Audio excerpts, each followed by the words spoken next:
Former Kiambu County Governor Ferdinand Waititu has been sentenced to 12 years in prison or pay a fine of 53.5 million shillings after being found guilty of receiving kickbacks from a contractor for a 588 million shilling road tender. Additionally, he has been barred from holding public office for the next 10 years. The ruling delivered on Thursday also saw his co-accused, including his wife, receive varying sentences. Citizen TV's Ben Kirui has the details.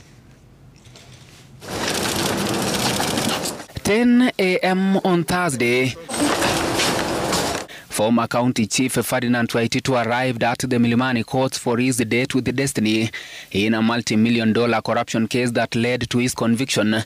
The court should then consider the following aggravating factors.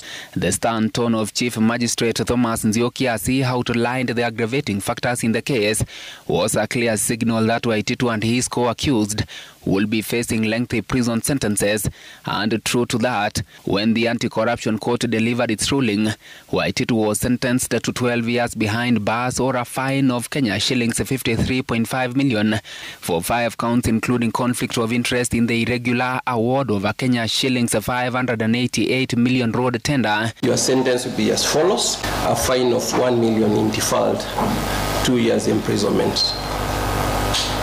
Still on count number 1, you pay a mandatory fine of 51,249,000, equal to 2 times the benefits, and in default, then you serve 7 years imprisonment. As part of the ruling delivered on Thursday, Waititu was also barred from vying for any political seat for the next 10 years. His wife, Susan Ndongo, who was also convicted in the case, received a 1-year prison sentence or a fine of $500,000. 500,000, and that's the only sentence for Susan.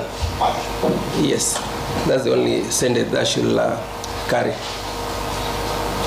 Now, because there are no other counts that affects her, and I've not sentenced the partnership separately. The co-accused, Charles Chege, the director of Testimony Enterprises Limited, was sentenced to 9 years in prison or a hefty fine of Kenya shillings 295 million for fraudulently procuring the multi-million shilling road tender.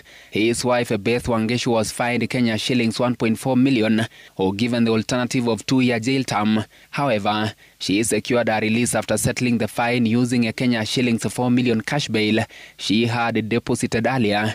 A former Kiambu County officer in charge of roads, engineer Luka Mwangi, was also found guilty of abuse of office and fined Kenya shillings 21 million or sentenced to 7 years in prison for awarding the lucrative contract to an unqualified contractor. Councillor Danson, you are the one who was first on your feet. Following the verdict, the defense lawyers have vowed to appeal the court's decision within the 14-day window granted. We shall be moving on both those limbs, and if we succeed to get the convicts out on bail pending appeal, the High Court will impose certain conditions to be met. Waititu is set to serve his sentence at Industrial Area Prison alongside Chege and Mwangi, while his wife Susan Ndongo will be incarcerated at Langata Women's Prison.